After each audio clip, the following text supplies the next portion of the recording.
Love is weird.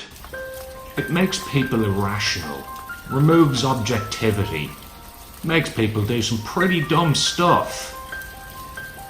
It also inspires. Great art, literature, music, film, all that.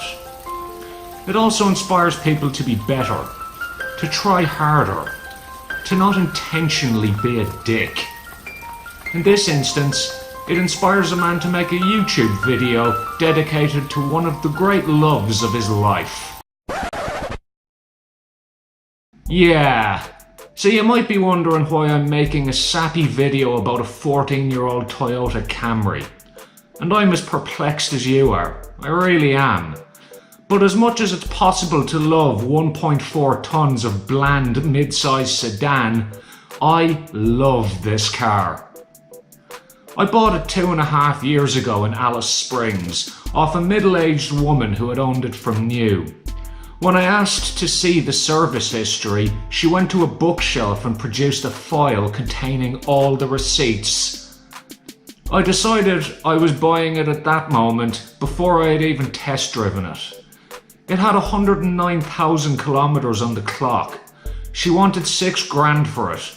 I didn't even haggle.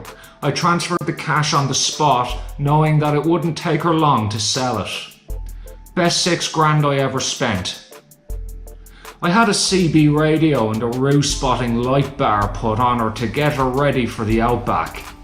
Since then, it has bought me, my stuff, my dog, my friends on a lap of the eastern half of Australia. It has been utterly reliable. It's comfortable, good on fuel, and I put a sweet stereo in it. By myself. As the great American poet and philosopher Joni Mitchell once put it, you don't know what you got till it's gone. And in early February this year, it was almost gone. During the floods here in Townsville, the water got to the top of the wheel arches. It got into the car. There was mould. It smelled like an IRA prisoner on a dirty protest who has been fed on a diet of lentil vindaloo. The central locking was not working, the electric windows weren't working, and the gearbox made weird noises. It was going to be a financial write-off.